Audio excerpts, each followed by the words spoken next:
The causes of the Great Depression.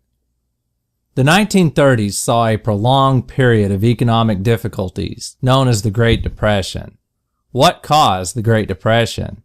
Could it have been prevented?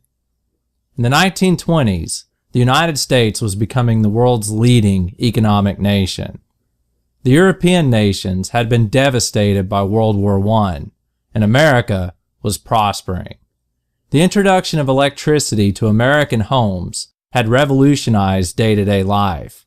Electric washing machines, vacuum cleaners, irons, radios, and refrigerators were all in high demand. Increased advertising on the radio and in magazines only strengthened this desire for new devices. Advertisers were stressing to the American people that they just might be the last family on the block to have the latest, greatest product. Americans found themselves needing items that, just a few years before, did not even exist. Unfortunately for consumers, many of these items were far too expensive for the average person to buy. A family might have to save for years to purchase a washing machine or an automobile. This led to the development of installment buying, or buying on credit. A consumer would purchase an item by making a small down payment and pay off the rest in monthly installments. This allowed families to own items that they could only dream of otherwise. Consumers weren't the only ones buying on installment. This same method of purchasing was being used in the stock market. Investors would purchase stocks from a broker, paying as little as 10% of the stock's price. As long as the stock price continued to rise, they could pay off the balance with little difficulty.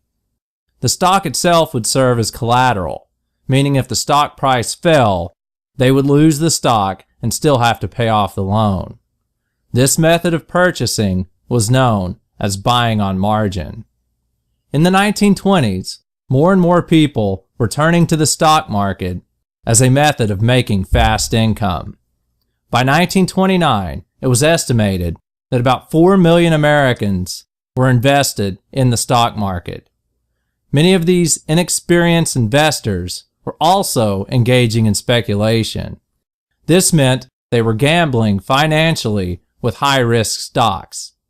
If the stocks became successful, it meant quick profits. However, speculating on stocks, combined with buying those stocks on margin, could mean financial doom for investors if the stock market took a turn for the worse. That is exactly what happened in the fall of 1929. In the last week of October, the stock market began to fail. Nervous investors began to sell their stocks rapidly, which intensified the problem. On October 29, 1929, the stock market collapsed.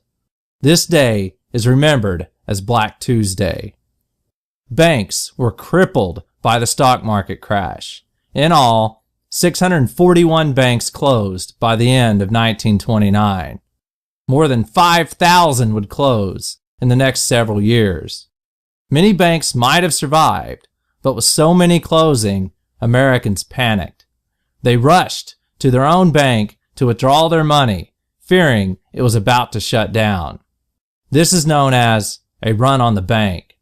With no money to operate with, the bank was forced out of business. This cycle of disaster only continued. Once consumerism slowed, salespeople were laid off. Many who worked in manufacturing also lost their jobs or had their hours and pay severely cut. As the Depression deepened, millions of these employees were laid off. With no income, the average citizen could no longer afford to repay the debts they had incurred through buying on installment.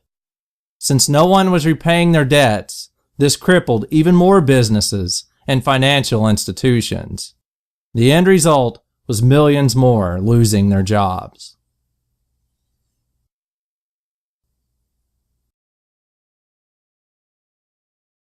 The major recession of 2008 to 2012. Boo! So what caused the financial fart storm that began in late 2008? Well, it was a mixture of public and private activities that tilted towards short-term economic thinking, speculation, and irresponsible spending. First, there was the Federal Reserve's policies of keeping interest rates freakishly low in response to the 2001-2002 recession. Now, this worked, but the recession ended and interest rates stayed low. And this, combined with unscrupulous mortgage lenders, encouraged people to buy houses that they could not afford. In the early 2000s, many millions of Americans, including certain Crash Course U.S. history hosts, bought real estate assuming that its value would increase rapidly and forever, so that when you were unable to make payments, you'd just sell it, pay off the mortgage, and make a tidy profit. It turns out this was essentially a pyramid scheme, and my friends, I was not at the top of the pyramid. So back then, you could buy a house with a so-called ninja loan, which sadly did not involve Mutant Ninja Turtles or pizza.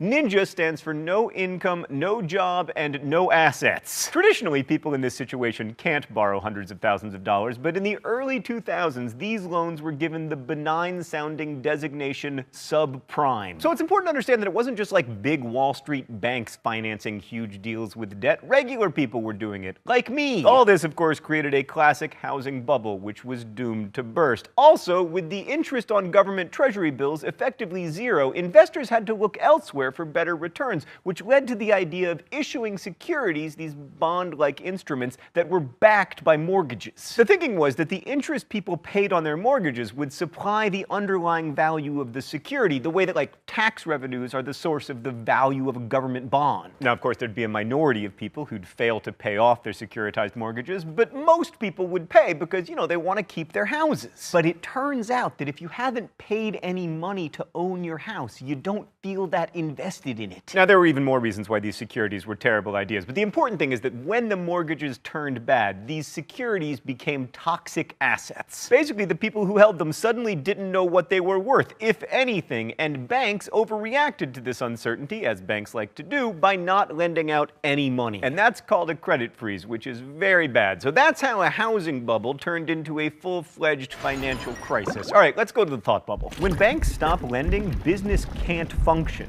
So the stock market collapsed, with the Dow Jones Industrial Average dropping from above 14,000 to around 8,000, which wiped out $7 trillion of shareholder wealth. And a majority of Americans had money invested in the stock market, much of it in the form of retirement funds. With it being harder to borrow money, Americans finally cut back on their spending, which resulted in many businesses failing. And by the end of 2008, 2.5 million jobs had been lost, many of which were in manufacturing and construction. And because those were both male-dominated fields, it led to another change. By mid-2009, more women than men held paying jobs for the first time in American history. In the last 3 months of 2008 and the first 3 months of 2009, our GDP dropped 6%, and world trade cratered, and that led to unemployment and misery worldwide. The event that triggered the chaos was the failure of the investment bank Lehman Brothers in September, just 2 months before the presidential election. The Bush administration tried to stop the damage by getting Congress to pass the Troubled Asset Relief Program, or TARP, which was basically a $700 billion bailout for banks like Citigroup and Bank of America, insurance companies like AIG, and mortgage insurers like Fannie Mae and Freddie Mac. Regular individuals also received TARPs, but they had to buy them, and they weren't as cool. Anyway, these bailouts were probably necessary to stop a complete failure of the financial system, but they were very unpopular. Most of the banks that received a rescue from the taxpayers didn't help the homeowners facing foreclosure, and despite receiving millions of federal dollars, AIG famously continued to pay huge bonuses to its top executives. Thanks, Thought Bubble. So the end of the Bush years looked a lot like the end of the Hoover years. After a decade of Americans spending more money than they had, government taking a backseat to business interests, and deregulation of industries going hand in hand with increasing corruption, Barack Obama was faced with America's biggest economic challenge since the Great Depression. Oh, by the way, we got a new president, Barack Obama, who 50 years before his election couldn't have sat in the front of a bus in Alabama. So I know